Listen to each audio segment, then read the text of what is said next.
imposing tough new export rules on Huawei and SMIC. The island's trade agency has added both firms to a high-tech export blacklist, citing national security and weapons proliferation concerns. Now, any Taiwanese firm must get government clearance before shipping tech to companies on that list. The move brings Taiwan closer in line with the United States. The U.S. blacklisted Huawei in 2019 and semiconductor manufacturer International Corp in 2020, cutting them off from most American tech. Neither Huawei nor SMIC has immediately responded to questions about the new restrictions.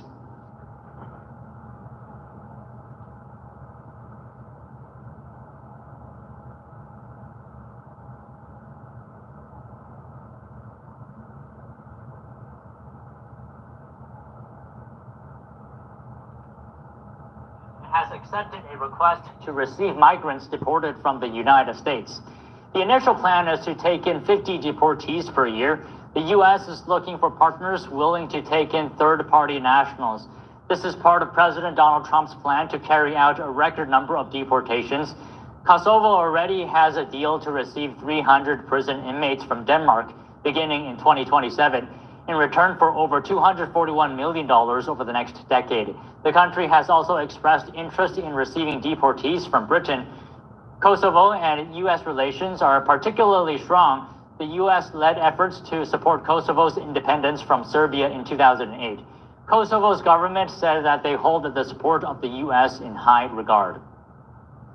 Taiwan is eyeing sea drones to counter the military threat from communist China, as the island takes lessons from Ukraine. One company is now testing that could eventually become a powerful but not flashy new weapon. Here are the details. Just off a small fishing port on Taiwan's Pacific coast, a local company is testing what could be a new weapon in the island's military arsenal: sea drones. They're a powerful, if unglamorous, weapon that's been used to great effect by Ukraine in the Black Sea against Russia. Now, Taiwan's learning how it could use sea drones as an effective and low-cost way to fend off any possible Chinese invasion. China views democratically governed Taiwan as its own territory and has ramped up its military pressure over the past 5 years, while Taiwan's government rejects Beijing's sovereignty claims. This Sea Shark 800 unmanned surface vessel, or USV, has been developed by Taiwanese manufacturer Thunder Tiger. The company's chairman, William Chen, told Reuters that they've seen USVs being deployed in Ukraine to ambush Russia, and that Taiwanese companies were paying attention. If you look at the situation at the Taiwan Strait, we are outnumbered by China. But if we have enough USVs, we can deploy them along the east coast across Taiwan.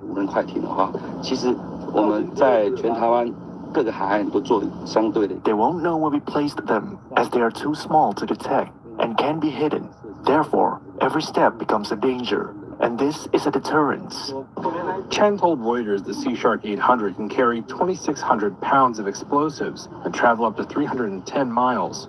These uncrewed and remotely controlled small vessels can be guided towards ships or potentially even attack targets in the air. They're being developed in Taiwan at a time when the United States is pushing the country to transform its armed forces, with a view to wage asymmetric warfare using mobile, smaller, and often cheaper weapons, which still pack a targeted punch. Chen Kuan-ting, a lawmaker for Taiwan's ruling party who sits on the Foreign Affairs and Defense Committee, told Reuters that USVs can deter China. He says that's because Taiwan is not the attacking side. As long as we are prepared, we can defend our capital effectively. The whole island can be defended. So now we need to figure out the most economical way to effectively deter China, so they know that if they invade Taiwan, they are going to pay a much higher cost and face greater difficulties than if it were Ukraine. This is what we do next. The best way is to prevent war from ever happening. Taiwan's Defense Ministry's Research and Development arm has termed the sea drone plan the Swift and Sudden Project. So far, it has a modest budget of around $26 million, with Taiwan's defense minister this week saying sea drones would be included in an additional spending package yet to be announced. Next week, Thunder Tiger will be among 12 Taiwanese and foreign companies joining a defense ministry exhibition to showcase USVs that may end up being added to Taiwan's arsenal. VPN apps. Bij Lebara betaal je gewoon minder voor je abonnement. 诚如刚才提到的哈，就是说全球的局势，从经济、政治到能源到原物料，全球南方、全球北方，所有这些冲突或对抗，归结到最后是美中对抗，美国与中共之间的对抗。那么美中对抗必然会涉及到台湾，涉及到朝鲜半岛，涉及到俄罗斯，当然也会有中东啦、欧洲地区等等。所以全球一盘棋，台湾绝对在棋局当中。所以对台湾来讲，我们不只要关心以色列跟这个伊朗目前的冲突，更早之前我们要关心说巴勒斯坦攻击以色列会怎么样啊？那么印度崛起，连接到这个中东经济走廊，那对台湾有什么含义？世界上任何地方出现重大变化的话，台湾一定要关切。这是我们为了自己的和平、安全、繁荣一定要做的功课。各位新闻